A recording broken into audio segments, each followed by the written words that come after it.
The Orlando Magic, #1 overall, Matt Pennie. Who are you taking? Oh, this was a pretty easy one for me. I like the fit. I'm going with Chet Holmgren from Gonzaga, from Minnehaha Academy, from Grassroots Sizzle, teammates with Jalen Suggs, a homecoming of sorts. And I wrote about this like before we knew the order. And I put for Orlando as sort of like a tough cookie to crack because you had a million guards, a bunch of these like rangy fours. You have Franz Wagner, who's very good. Jonathan Isaac, is he healthy? Is he not? If they're here, it could be Chet or Jabari, but with just Chet, there's too many intangibles, and they're in a phase now where he can develop, he can protect the rim. The offense isn't going to be needed right away. It's so guard heavy and guard dominant too that I think those guys can set the table a little bit more for him. He's not going to be called on to be this immediate star, and I think in a year or two from now, in that developmental process, he's going to look really good with the pieces that they have around him, and just having it helps just having the familiarity of your former high school teammate in the same locker room as you. I'm sure Jabari Smith Jr. will get a long look, but for me, or Orlando, Chet Holmgren, that's a pretty safe #1 for me. So I think that's what I hope happens, like just for the fun of it all, right? Like Chet Holmgren and Jalen Suggs getting to play together again after their high school career at Minnehaha Academy. That just sounds really fun to me, right? It's literal a Disney story, which is down the street, which is incredible. Make the movie. Start making it now. I don't know that it's what I would do. Here's the question that I have for you. This team just signed Wendell Carter to an extension this past year. It's not an extension that is untradeable if they decide they just want to go in a different direction. I think it's actually a really good extension in terms of the number he's at. I think Wendell Carter is a starting center in today's NBA. Is there a better fit for the Orlando Magic between Jabari Smith and Chet Holmgren that you think makes more sense for them? Better fit. I don't want to overthink this because Orlando, like all these teams at top 5, top 10, they need to get better. So I would just take like the best player available and just sort of figure it out. I know you paid Wendell Carter, that's fine, but if you really believe in Chet and what he can be down the line, I wouldn't just like sacrifice that and say, well, Jabari Smith can be a little bit better because he can spread the floor with his jump shooting, and that can that's naturally going to have more passing lanes, driving lanes for guys like Cole Anthony and Markelle Fultz and RJ Hampton and Jalen Suggs, who we spoke to.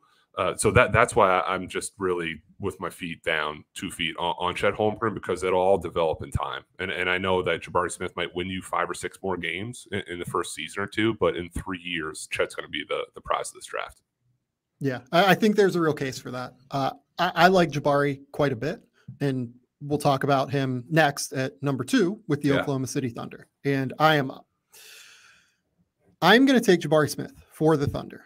And I have Jabari at #1 right now. I think there is a real case that Chet Holmgren has more upside than any player in this class if it all comes together for that, including his frame, which is now 195 pounds. And I want to get the #2 pick here with Jabari out before we talk about Chet's frame and comparing, contrasting Jabari and Chet, right?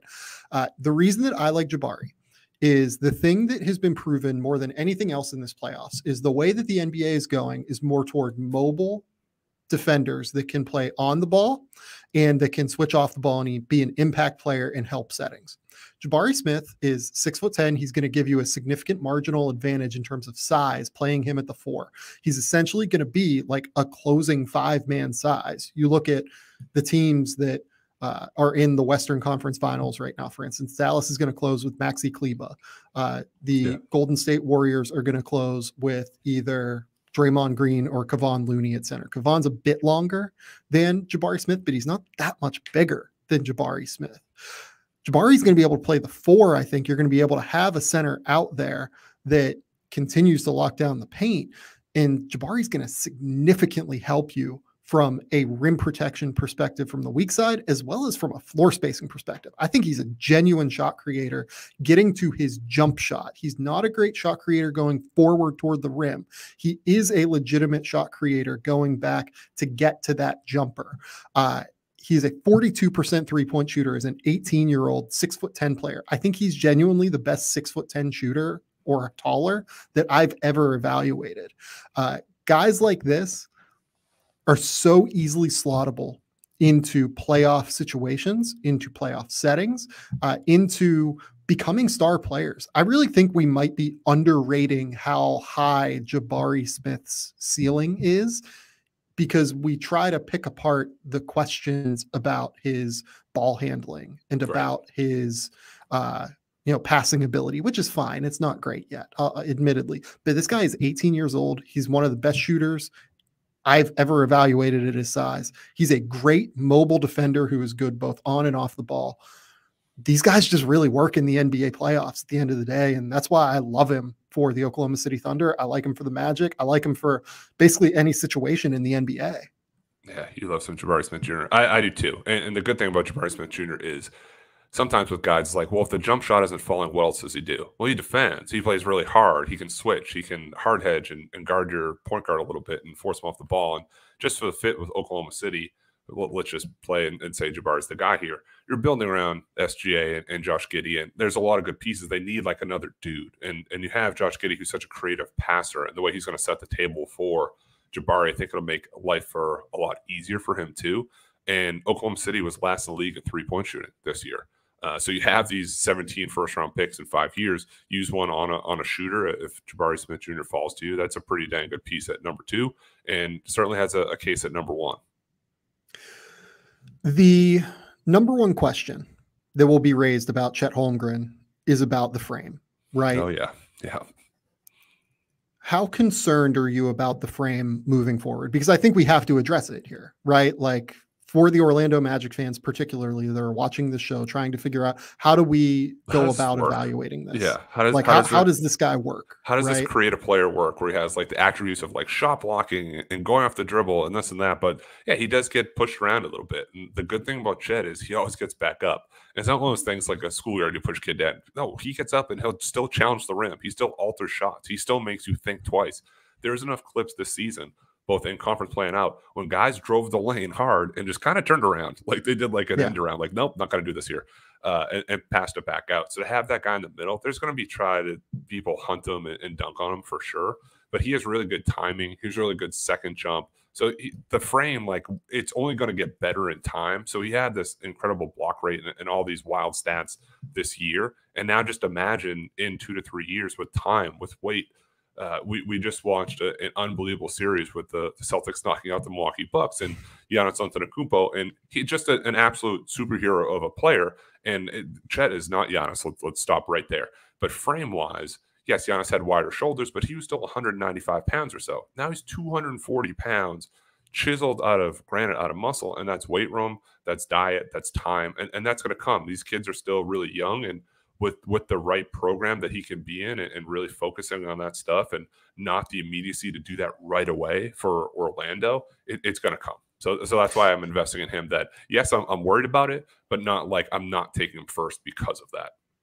And here's the real reason why I think you should be willing to invest it with a top 2 pick at the very least in this NBA draft. All of the intel is that Chet Holmgren is incredibly professional. You know better than anyone, and you can speak to this much better than I can, just because you've been around him substantially more than I have, being on the Under Armour circuit. But for the very least, what I can speak to it is all of the intel work is absolutely phenomenal with Chet. He's incredibly competitive. He's incredibly professional. His work ethic is really high level. All of the boxes in terms of what you would need to be able to add weight to this frame, they get checked. Like, you don't have to worry about him not working hard to put on the weight. He will work hard to put on weight. It's just whether or not his frame allows it. And I do think there are substantial questions as to whether or not the frame will allow it, given how rail thin and skinny it is. And Chet, like, he's a late bloomer in a sense too. It wasn't like high school into college, but like he showed up to grassroots tryouts wearing cargo shorts in like 6th or 7th grade. That's who he was, and they kept him around because, like, all right, his dad Dave played at Minnesota. He's 7 feet tall, so you see dads, moms like that. It's like, okay, maybe this kid has a chance. He sprouted up. He still kept his guard skills, and now he's blocking shots. He's believing it, and he was like one of these dogs running with wolves who thought he was a wolf before that he is. So he's like becoming like that guy, but he still has that mentality, and that's why he goes so hard with like this reckless abandon to challenge the rim and to dunk on guys and go in transition, because he plays with that edge. We saw it, and we saw shades of it in high school when he played Imani Bates on national television. You saw shades of it during the college season. Every other week, you get some highlight because they played late at Gonzaga. So a lot of people weren't awake. Sam was. He's in Australia watching it live. But for a lot of people, you wake up the next morning to be a highlight. Be like, I can't believe he just went coast to coast, behind the back, dunked it.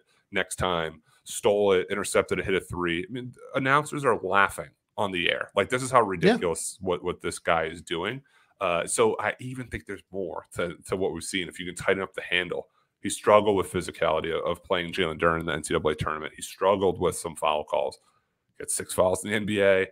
The handle will get better. He'll learn to do more off the bounce, and he definitely has a world of potential too.